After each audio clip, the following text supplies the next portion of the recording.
मैं अंजलि हूँ। मैंने और नवीन ने 1 साल की डेटिंग के बाद शादी की है। शादी में हमारे कुछ खास दोस्त और पेरेंट्स आए थे। नवीन ऐसा चाहते थे।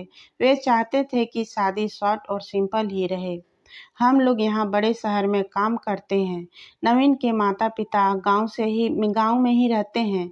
नवीन ज़्यादातर गाँव जाते नहीं। जब कभी मम्मी-पापा का मिलना होता है, तो वे हमें शहर में ही आकर मिल लेते हैं। हमने एक छोटा-सा घर भी यहाँ पर लोन पर लिया है। शादी के चलते मैंने अभी नौकरी छोड़ रखी है। हमारा घर रोड के साइड में ही है। खिड़कियों से रोड दिखाई देती है। हमारे किचन की खिड़की से भी रोड दिखाई देती है। नवीन का ऑफिस सुबह 9 बजे का टाइम है। सुबह मैं नवीन के लिए खाना बनाती हूँ। मेरी नज़र खिड़की के बाहर गई। रोड की दूसरी तरफ एक ज़्यादा उम्र की नहीं, 26 की होगी, हमारे घर की तरफ देखती रहती थी। पहले दिन मैंने सोचा कोई होगी, लेकिन वो 3 से 4 दिन लगातार आती मुझे दिखाई दी। मैंने मन में सोचा कि जाकर उससे बात करूं। शायद किसी और का घर समझकर हमारे घर की ओर देखती रहती होगी। सुबह नवीन सोए हुए थे, तो वे फिर वही दूर की खिड़की दिखाई फिर से वो हमारे घर की ओर देख रही थी। एक बार मैंने बाहर गई और उसे आते देख अपनी ओर देखा और घबरा गई। मैंने उससे पूछा, क्यों, आपको क्या परेशानी है? आप किसे ढूंढ रही हैं? वो घबराई हुई बोली, नवीन यहीं रहता है। मैंने बोला, हाँ। आप कैसे जानती हैं? वो इतना सुनकर घबरा कर चली गई। मैंने पीछे से उसे आवाज़ दी, पर उसने सुना नहीं। मैं अपने घर में वापस आ गई। मेरे आने पर नवीन उठ गए थे। पूछा, कहाँ गई थी? मैंने बोला, पता नहीं। एक लड़की है, वो हमारे घर की तरफ देखती रहती है और मैंने जब जाकर उससे पूछा तो तुम्हारा नाम भी जानती है। तुम किसी गोरी सी सुंदर सी लड़की को जानते हो? नवीन यह सुनकर भड़क गए। बोले, पागल हो क्या? कोई भी कुछ भी बोलेगा और तुम मान लेगी क्या? लेकिन यहाँ यह सुनने के बाद नवीन के चेहरे का रंग ज़रूर उड़ गया था। मेरे भी दिमाग में कुछ कुछ चलने लगा। नवीन जब शाम को आए तब मैंने इस विषय में कोई बात नहीं की। अगले दिन सुबह उठी तो नवीन पहले से ही उठ गए थे। तब मेरा शक और भी बढ़ गया और दिमाग में मेरा और कुछ चलने लगा।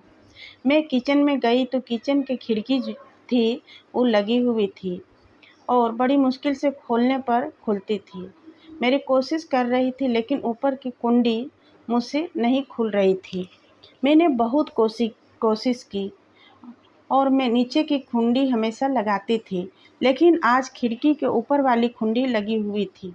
मैंने कैसे भी कुंडी खोली और खिड़की खोली तो मैंने देखकर हैरान हो गई। नवीन उस लड़की से वहां जाकर उससे बात कर रहे थे। वे उस पर चिल्लाए और गुस्सा हो रहे थे। लड़की रो रही थी और नवीन ने उसे उंगली दिखाकर जाने को कहा। यह सब देखकर मैंने खिड़की बंद कर दी ताकि नवीन को लगे नहीं कि मैंने कुछ देखा। नवीन फिर से घर आ गए। मैंने ऐसे जताया जैसे मुझे कुछ मालूम नहीं है। तो देखिए, नवीन मुझे ना जाने कैसे कैसे ख्याल आने लगे। नवीन मुझसे क्या छिपा रहा है और क्या छुपाने की कोशिश कर रहा है? क्यों छुपा रहा है? मैंने नवीन की शादी को करके कोई गलती तो नहीं की।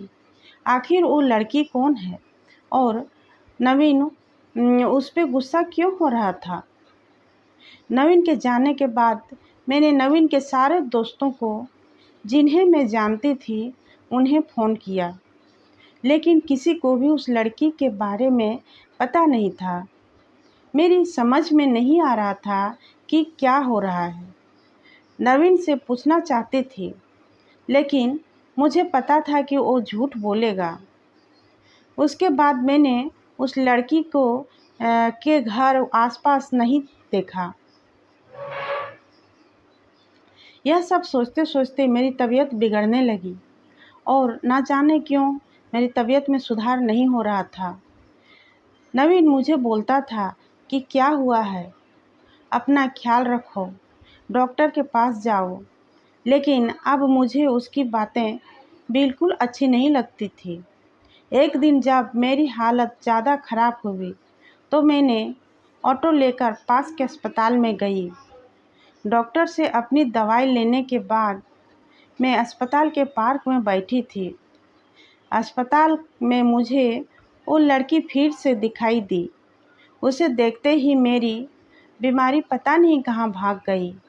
मैं उसके पास तेज़ चलकर गई और उसका हाथ पकड़ लिया और उसे बोला, तूने मेरी ज़िंदगी में उथल-पुथल मचा दिया है और मेरे दिमाग में तरह तरह के ख्याल आ रहा है। बोल, उस दिन क्या बात कर रहा था नवीन तुझसे? क्या रिश्ता है तेरा मेरे पति के साथ? फिर उसने मुझे जो बताया सुनकर मुझे लगा कि मेरा पति ऐसा है। उसने इतनी बड़ी बात मुझसे छुपाई। शाम को नवीन जब मैं आए तब लड़की को अपने घर में देखकर चौंक गए। मैं भी उसके पास बैठी थी। नवीन उसकी तरफ देखकर बोले कि अच्छा, तो तूने इसे सब बता दिया। मना किया था ना दूर रहने को मेरी फैमिली से। मैंने बोला, नवीन शर्म करो, तुम इतने कठोर हो, अपनी सगी बहन की मदद नहीं कर रहे हो। वो लड़की संध्या थी, नवीन की सगी बहन। उसने अपने पसंद के लड़के से शादी कर ली थी, इसलिए नवीन और उसके परिवार ने उससे सारे रिश्ते तोड़ दिए थे। नवीन ने कहा कि मेरी कोई बहन नहीं है। मैंने कहा इसका पति अस्पताल में है, इसे रुपयों की ज़रूरत है। बहन नहीं तो इंसानियत के नाते ही तुम्हें इसकी मदद करनी थी और अपनी पसंद की लड़की से शादी तो तुमने भी की। फिर जो नियम इतने लिए हैं, इसके लिए है, वो तुम्हारे लिए क्यों नहीं? मुझे पता होता कि तुम ऐसी सोच वाले हो तो मैं तुमसे कभी शादी नहीं करती। जिसको बहन आंसू नहीं पिघला सके, उसे आदमी के सीने में दिल नहीं हो सकता। इतना कहकर मैं अंदर से अपने सारे गहने लिए और संध्या के साथ जाने लगी। हमें जाते देख नवीन फूट फूट कर रोने लगे। संध्या भी उन्हें देखकर रोने लगी। रोते हुए नवीन बोले, हमने इसे बहुत प्यार दिया। पापा मम्मी ने मैंने रानी बनाकर रखा और यह ऐसे ही एक दिन बिना बताए घर से चली गई। हमारा सारा प्यार तूने नहीं देखा।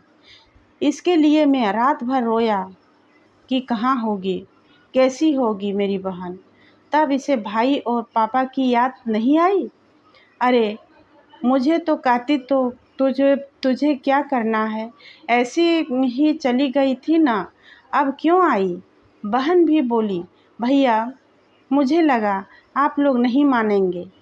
उन दोनों भाई बहन को रोते देख मेरी आंखों भी भर आई, पर आंसू के साथ जैसे सारे गिले शिकवे खत्म हो गए। वे खुद अस्पताल गए संध्या के साथ। मम्मी पापा को बुलाया। दोनों ने बेटी को बड़े प्यार से गले लगा लिया। अब अस्पताल में संध्या के पति की हालत बहुत अच्छी है। डॉक्टर कहा कि जल्दी रिचार्ज हो जाएगा। नवीन की आंखों में मुझे एक अलग सुकून देखने को मिल रहा है। तो देखा दोस्तों कि नवीन ने कैसे अपनी बहन को फिर से अपना लिया। नवीन ने संध्या को कहा कि कुछ करेगी तो माफ़ नहीं करूँगा, हमेशा मेरी प्यारी बहन के रहना। ज़िंदगी बहुत छोटी है, आपके अहंकार को इतना सुकून नहीं जितना कि माफ़ कर देने में है। एक बार करके देखिए, ज़िंदगी बदल जाएगी। आपको यह कहानी कैसी लगी हमें कमेंट करके ज़रूर बताइए। इसी तरह की अच्छी कहानियाँ आप यहाँ पर पढ़ सकते हैं। यहाँ उपस्थित शिक्षाप्रद कहानियाँ आपका मनोरंजन करने के साथ साथ दिशा भी देगी। तो बने रहिए हमारे साथ और हमारे प्रयास को सफल बनाइए। तो दोस्तों फिर मिलती हूँ एक नई कहानी के साथ। तब तक के लिए बहुत बहुत धन्यवाद दोस्तों। कहानी पसंद आई तो वीडियो को लाइक, शेयर और सब्सक्राइब करना ना भूलिएगा। थैंक यू दोस्तों।